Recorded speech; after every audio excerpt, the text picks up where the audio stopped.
जय गौ सिर राधा रमण विजयते। राधे राधे। कैसे आप सब? आशा करती अच्छे होंगे, मैं भी अच्छी हूँ। चलिए आज हम भक्तमाल जी से एक और चरित्र लेते हैं, भक्त अजामिल जी का। इनके चरित्र के में विशेषता ये है कि इसमें भगवान के नाम के महत्व की महिमा बताई गई है कि भगवान का नाम कितना अपने आप में ही संपूर्ण है कि अगर आप कितने भी पापी क्यों ना हो, अगर आपका अंतिम समय में भगवान का नाम निकल जाता है तो आप कभी नरकगामी तो नहीं होंगे। पर इसका मतलब ये भी नहीं है कि अगर आप जानबूझ के कि ये पता चल जाए आपको कि हाँ भगवान के नाम की कितनी महत्व की महिमा है और आप फिर उस आधार पे आप पाप करेंगे तो फिर वो वज्र की लेख हो जाते हैं, कभी नहीं मिटते हैं। तो हम इस कहानी के माध्यम से समझते हैं कि भगवान के नाम की महत्व की महिमा। तो उनका जन्म आता है कि एक साहूकार परिवार में उनका जन्म हुआ, अच्छे घरों में। वहाँ पे चल रही थी भागवत कथा, तो वहाँ से वो गुजर रहे थे। तो व्यासपीठ में बैठे स्वामी जी बता रहे थे कि आप कितने भी आपके पाप हो, किस किस प्रकार के नरक बने हुए हैं, आप जो जो पाप करेंगे कृत्य करेंगे आपको ऐसे ऐसे नरक भोगने पड़ेंगे। तो वो स्वामी जी को देख के हंस के कहते हैं कि स्वामी जी ये सारे नरक तो सब उनके लिए, गरीबों के लिए बनाए गए हैं, अमीरों के लिए ऐसे कुछ नहीं बनाए गए हैं। तो स्वामी जी कुछ नहीं बोलते हैं, बात खत्म हो जाती है यहाँ से। उनका फिर समय कटता है, फिर उनका जीवन पूर्ण हुआ, उनकी मृत्यु हुई, उनको फिर दूसरा जन्म मिला ब्राह्मण परिवार में। उनके पूरे अच्छे से 16 संस्कार कराए गए, उनके विवाह भी हुआ उनका। फिर कहते हैं ना, जब अब आपका पाप आने वाला होता है तो कुछ तो माध्यम बनेगा आपके पास आने के लिए। तो जैसे ही वो जंगल जाते हैं तो वो कुछ ऐसा कृत्य देख लेते हैं जिनसे उनका उस समय से उनका फिर पूरा जीवन ही पूरा बदल जाता है। तो वो जो कृत्य देख के आते हैं तो उसके बाद से वो फिर अपने घर में अपने माँ बाप को तंग करने लगते हैं, अपने माता पिता की कोई इज्जत नहीं करते, अपनी पत्नी को भी घर से निकाल देते हैं और वैसे गमन करने लगते हैं, उन्हीं को ही रखने लगते हैं वहाँ पे। फिर एक नगर, उनके नगर में एक संत जी का आना होता है। तो क्या होता है, कई बार ऐसा होता है ना कि कई लोग, हम वो ऐसे थे कि उन्होंने ऐसे कोई पाप नहीं बचे होंगे जो उन्होंने ना किए हों, सबको परेशान करते थे, सभी पीड़ित थे उनसे, गांव वाले भी आसपास के लोग भी।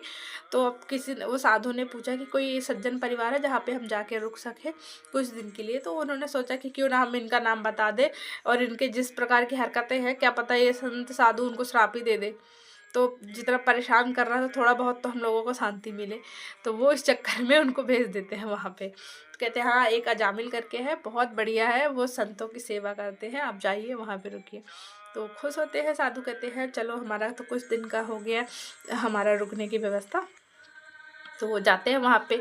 तो वहाँ पे उनके यहाँ, तो फिर जैसे ही अजामिल जी देखते तो बोलते प्रभु आप, ये जगह आपके लिए सही नहीं है, मैं कोई अच्छा इंसान नहीं हूँ, तो आप अगर आपको दिक्कत ना हो तो आप रह सकते हैं, बाकी आपकी मर्जी है। तो फिर वो बोले चलो, आप इतने सज्जन तो हो कि आपने अपना परिचय खुद ही बता दिया, झूठ नहीं बोला कि हाँ मैं ऐसा ऐसा हूँ, अच्छा हूँ। तो उनको वो बात उनकी अच्छी लगी, तो वो उन्हीं के यहाँ रह लिए कुछ दिन के लिए। फिर जब वो जाने लगे तो साधु संत का स्वभाव होता है कि वो कभी खाली हाथ तो नहीं जाएंगे, चाहे वो आशीर्वाद ही आपको दे। तो उन्होंने अजामिल जी के यहाँ उनके पुत्र का जन्म होने वाला था, उनकी बीवी गर्भवती थी। तो उन्होंने कहा कि आप अपने बच्चे का नाम नारायण रख देना। तो अब फिर उन्होंने बिना सोचे समझे, हाँ ठीक है, साधु ने कहा है, संत जी ने कहा चलिए अब रख देते हैं उनका नाम नारायण।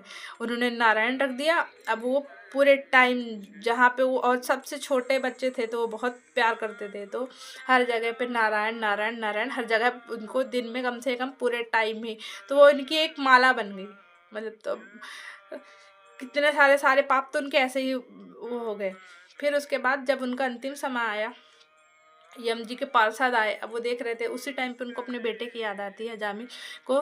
तो वो नारायण जोर से पुकारते हैं। तो नारायण जी को लगता है इन्होंने मुझे बुलाया है, तो वो अपने पार्षद भेजते हैं, बोलते जाओ ये कौन है जो मेरे भक्त को लेके जा रहा है।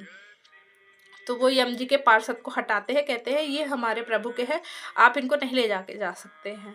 तो वो पार्षद बोलते हैं अरे ये बहुत पापी है, ये आपके स्वर्गलोक के लिए नहीं है, हम लोग ले जाने आए हैं। तो बोलते हैं नहीं नहीं, हमारे प्रभु ने आदेश दिया है, आप उनको छोड़िए। तो फिर यम के पास चले जाते हैं, यम जी को बताते हैं सारी चीज़ें। फिर यम जी जाते हैं नारायण के पास, तो वहाँ बोलते हैं प्रभु अब वो तो इतना कोई ऐसे पाप नहीं बचे हैं जो वो ना किया हो, तो वो तो नरगामी बनता है। आपने उसको क्यों छोड़ा, अपने लोक में क्यों जगह दी उसको आपने। तो नारायण जी ने कहा कि उसने मुझे अंतिम समय पे याद किया है, और मेरा वचन है कि अगर कोई मुझे अंतिम समय पे याद करेगा तो वो कभी नरगामी तो नहीं होगा। कहते हैं अरे प्रभु, उसने आपको नहीं बुलाया, अपने बच्चे को बुलाया था। तो बोले किसी को भी बुलाया हो, भाव से कुभाव से बच्चे को, नारायण तो मैं ही हूँ ना, तो मेरी बातें कैसे झूठी हो सकती है। तो वो उसको नहीं आप ले जा सकते हैं। तो वो यम जी चले जाते हैं, और फिर उनको अपनी सारी गलतियाँ का समझ में आती कि हाँ मैंने कितने सारे पाप किए, कितने गलत कृत्य किए मैंने। फिर उनको दूसरा जन्म मिलता है, फिर वहाँ पे पूरा पश्चाताप करते हैं अपना, फिर वो भगवत लोक जाते हैं दोबारा।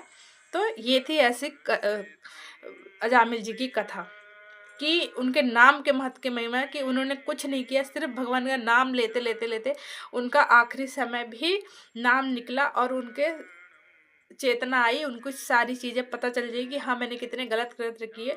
तो उन्होंने अपना दूसरा जीवन संवार लिया। तो ये चीज़ हमारे ऊपर भी अप्लाई होती है कि अगर हमको पता है नाम की महत्व की महिमा, कि हमको भगवान का कितना बड़ा नाम है, कि भगवान से बड़े भगवान का नाम है।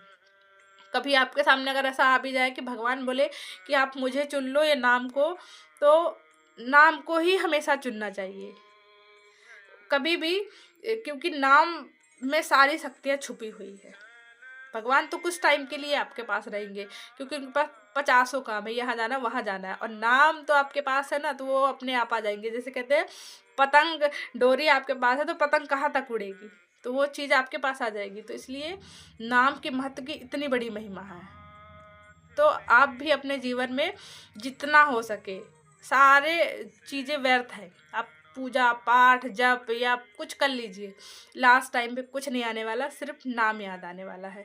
और अगर आपने अभी आदत डाल ली अपने नाम बोलने की, आपको जो नाम अच्छा लगता है आप वो नाम बोलिए, तो आप देखेंगे कि आपका वो नाम अपने आप ही निकलने लगेगा, और किसी चीज़ की ज़रूरत नहीं पड़ेगी कि आपको घंटों भर पूजा करने की, यहाँ जाने की, ये मंदिर जाने की। आप करिए, सब कुछ करिए, पर नाम जो एक अलग है ना, उसका किसी से भी कोई कंपेयर ही नहीं है। नाम अपने आप में सब कुछ है।